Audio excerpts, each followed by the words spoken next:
Hey guys, in this video I'm gonna give you 6 travel hacks to using Google Flights like a pro. So I'm a person that travels a lot and I know that the summer is coming up. Maybe you haven't booked your flight, and therefore in this video I want to share some of the tricks I use. I hope you will follow me to the end and let's get to it. Alright, so in this video we're gonna cover a couple of things. We're gonna cover how to use the map, the Explore path with Google Flights. We're gonna talk about one-way flights, flexibility, using alternative airports, getting an annual pass, and also talking about points. And a lot of these things might be mixed a bit together in this video, but yeah, let's just dig in. All right, so the first thing to do is to go to Google Flights. I have it here in front of me. I'm just gonna show you examples for me and how it works. So we have here Los Angeles to Copenhagen and 22nd of July to the 11th of August. And we put it as a round trip. So it's just like a normal booking. So we got a flight for $657. That is with a layover in London. And it's a pretty good price actually for being at the peak season. I would say it's a pretty good price. We also have a flight down here that is direct, that is just a little bit more. First one is British Airways, the other one is SAS. Two good options and actually pretty good deal for me, and this could actually work. So in this case, maybe a round trip like this could work and I would not really have to look at so many other options. Also, if we start with, let's say I just want to do a one-way flight, then it looks like this. So we have a flight with Air France, $433. And yeah, it's not too bad, but where did the direct flight go? And this is because SAS, as an example, and I guess also British Airways, they don't offer these flights if it's just one way. So this is something to be aware of. They only take in round trips. And for example, for me, I think it's nice to just do one flight and then maybe I want to stay 2 weeks, 3 weeks, I don't know. But then I'm like, okay, is it possible to find a cheaper flight than this? Because it's actually a pretty good price, but is it possible to get a flight that is even cheaper? So then the next thing I would do is that I go to the Explore section. So for example, I start with choosing non-stop only. I only want to see the direct flights. And then I take travel mode only flights. All right, so then we're down to just a couple of options here. And what I see that is interesting is that I have a flight here that is to Paris, $179. It's not bad. We have Rome, also $179, also not bad. Let's see if we can find more. Athens, $219. So really some good deals. Let's see if there's more. No, there's no more than that right now on this specific date. So let's have a look at Rome. So there's a budget airline, Norse, that you can take, super cheap flight. And if I was just going, let's say I want to go on a holiday just in Europe, maybe what I would do is to take one of these 2 flights, and then after that I can maybe move around in Europe because the infrastructure is so good. So that's what I would do if I had the flexibility. And again, we can try to look other dates. So let's just take the 23rd. Let's see if there's any difference. Barcelona is not too bad. Athens, also really cheap. So if you're flexible, you can play with the dates, and then you can find some really cheap flights. And this is also what I've done sometimes.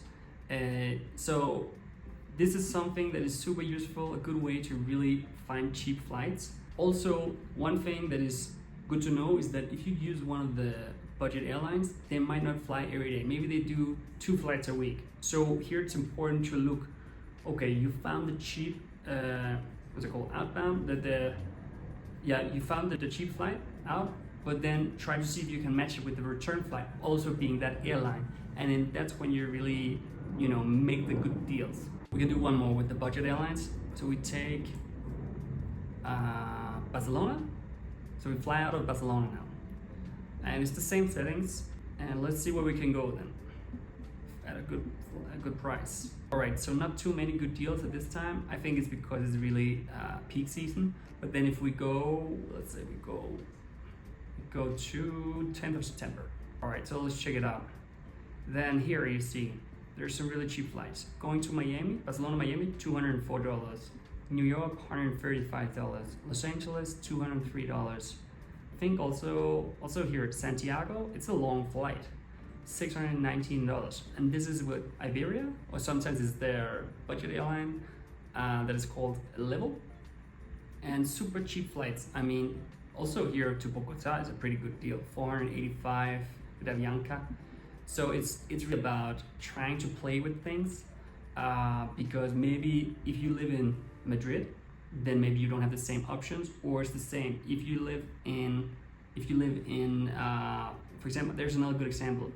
If you look at flights, we can do one more here. If you take Naples, let's see here, Naples, and then I look, okay, where can I go direct flights? It doesn't even have to be direct, but of course then there's like there's a few options here to the US, but not like kind of expensive flights. And then I take Rome, then you have so many more options. And the thing is with, let me see here, that's not that cheap, but for example here to Mexico City is a good price. $521 is a good price from Mexico City to Rome. And maybe you, let's say you wanted to go to Amalfi, and the nearest airport, or the bigger of the nearest airports, is Naples. But maybe you can't find the connecting flight, so then maybe it's a good idea then to fly to Rome, because then Rome, you can take a fast train that takes 1 hour from Rome to Naples. So it's really good to think about these things, like is there a nearby city where it's cheaper? And it's the same with, there's many different examples where you can find a neighbor city where it's much cheaper. So really keep that in mind when booking your flight. This is my way of navigating flights and finding good deals. So really try to look at the dates, have flexibility here. Try to look, what is the price for a one-way flight? What is the price for a round trip? And is it okay for you if you only book a one-way flight, or use like 2 separate tickets? And maybe play a bit with the cities. Is it okay to change your plans a little bit so you go to another city? Maybe you can do something that extra day in that city. I mean, for example, in Europe, there's so many beautiful cities, so maybe this is a good way to combine things. I've done that many times, saved a ton of money. So this is really my way of doing it. If it's not possible really to find a good flight just with paying cash, you could look into using points, or also there's like these annual passes. I made one other video about the Volaris annual pass. This one is more about Latin America, paying like $500, and then you can fly really cheap, almost for free, around in Latin America or Central America and the US and all. And you can do the same in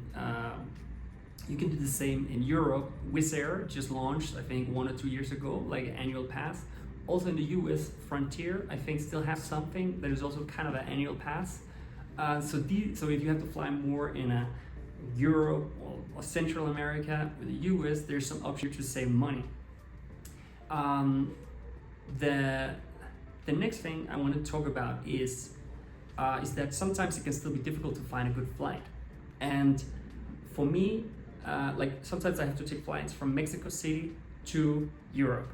And sometimes it can be difficult to find cheaper flights because there's not as many options, and therefore I guess the price just increases. So the way it works for me is that I check these options that I showed before, and if that is not possible, I try to use points. And the way I do that is I go, how many points does it cost to take a flight from Los Angeles to Madrid? And the reason why I took Madrid now is because sometimes it's difficult to find the connecting flights when you use points. It can get a little technical, but now I just put in Madrid in this example, and from here you can see that the price is 24,250 avios or points, and this is a pretty good price. It's difficult really to put a number on how much points is worth, but if I take this flight here, it's gonna be 24,250, and then I have to pay $102. So this is a pretty good price. So that's like one option. Yeah, that's pretty good. I mean, you can find Iberia flights from Mexico or Los Angeles or like different places in the US to Europe starting from maybe 25,000 points. And another one I use a lot is Air France, or also KLM. And now I'm plugged in Air France's mile system or point system. And as you can see here, I took the same date, 22nd of July, for a one-way flight from Los Angeles. Let me see here, if I can show you. Yeah, Los Angeles here to Copenhagen. And I can see here the cheapest flight is to take KLM, 34,000 points. And it's okay. I mean, it is an expensive time of the year, but we can try again, let's say the 23rd of July. Let's see if that's better. 42,000, not the best really. 42,000. And then what you can do then, I took Copenhagen here, is that you can change. I can take Hamburg, it's like the same distance for me, because it's the same distance to my hometown, but now I tried that one. Oh wait, then we can see now it says 25,000 points plus 100 euros in taxes.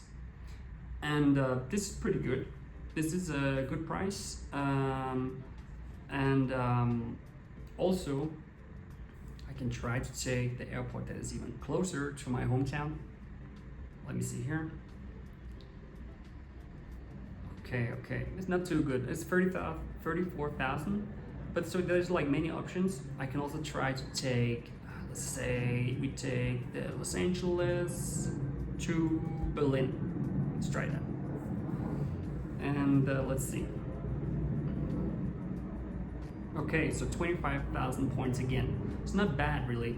And also, this is just me jumping a little bit in things, but if you book, if you look into it, you can find business class flights from 60,000 points, or yeah, around 60,000 points, which is really affordable.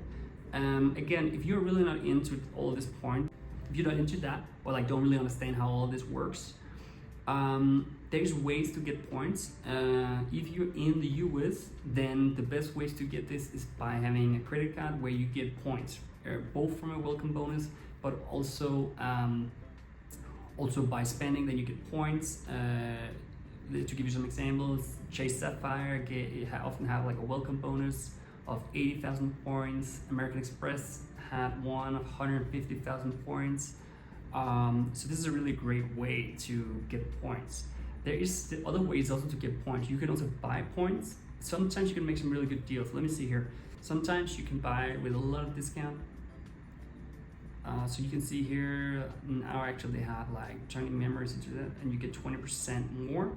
This is actually not the best deal. Sometimes with like 50% discount or something like that. So if you would buy these points, then you would get discounted on it. So this is like the, I guess might be my long format video here of showing you how to use Google Flights with concrete examples.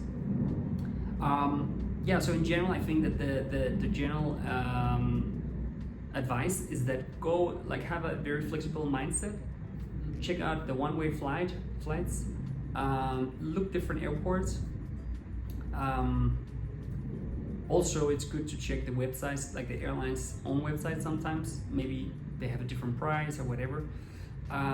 So try to play with it. You can also put a tracker on so you can see if the price changes in Google Flights. But in general, I think Google Flights is the best one of the providers out there to really find the cheapest flights. As I said, also really try to see if you can get points. It can be really beneficial. A lot of my flights, long haul, is with points, and makes it possible to fly at a really low price, or business class sometimes. It's really a great way to travel, and just makes things much easier and better. So I hope you found this useful. I put some links in the description, both to the different annual passes, some budget airlines I recommend. And yeah, that's pretty much it. I hope you like this video. I hope you'll subscribe to see more videos, and I'll see you next time. Thank you.